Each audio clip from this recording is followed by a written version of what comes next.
वत्सल भगवान की मूले वृंदावन बिहारी लाल की जय। देवेंद्र मौलि मंदार मकरंद कणारुणा विघ्नं हरन्तु श्री राधा कृष्ण पादाब्जरेणव।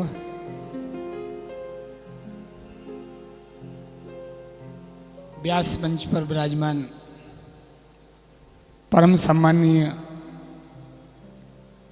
न केवल वृंदावन बल्कि समस्त भारत के विद्वत मंडल दिवाकर और मुकुटमणि, परम सरस और मुग्ध भावना के कथा प्रवक्ता विद्वत वरेण्य श्री पाराशर जी, समस्त विद्वजन, श्री कृष्ण स्वरूप श्रोता बंधुओं, श्री राधा रानी स्वरूप माता बहनों, आप सबको मेरा सादर प्रणाम।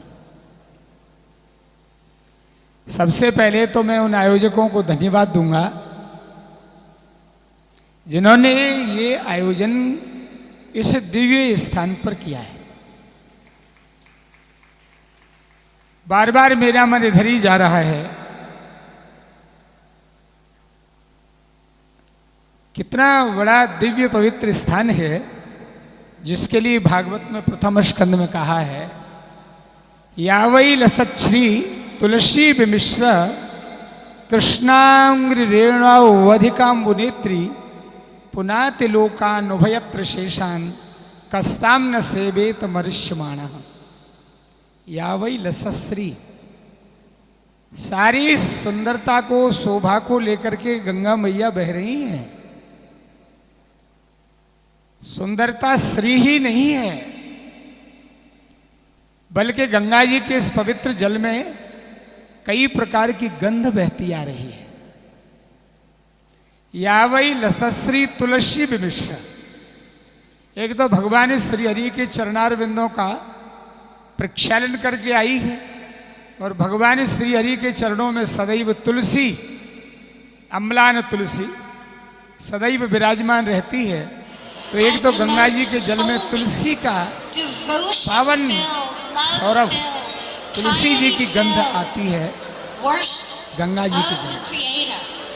परंतु तुलसी कभी ठाकुर जी के चरणों में कोरी नहीं चढ़ाई जाती, मलयाग्र चंदन में सिक्त करके सुभाषित करके उसे चढ़ाते हैं। तो ठाकुर जी की तुलसी में लगा हुआ है मलयाग्र चंदन, तो दूसरी गंध आ रही है मलयाग्र चंदन की। और चंदन कभी अकेला नहीं घिसा जाता, उसमें केसर घिसी जाती है। तो तीसरी गंध आ रही है गंगा मैया के जल में केसर की। यावई लसच्छ्री तुलसी विमिश्र कृष्णांग्रि रेणु अधिकामुनेत्री अधिकानि अपि वस्तूनि सन्ति।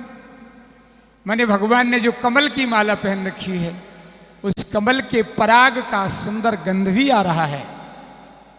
तो तुलसी का गंध है, चंदन की गंध है, केसर की गंध है, कमल के पराग की गंध है और दिव्य दिव्य भगवान ने जो मालाएं पहन रखी है उनकी गंध को लेकर आ रही है।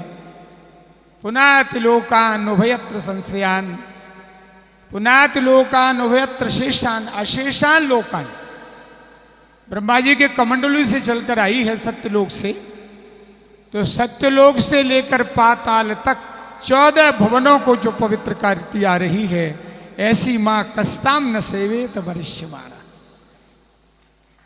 कौन मरण धर्मा होगा बंधुओं जो मां गंगा की शरण नहीं लेगा, गंगा का सेवन नहीं करेगा।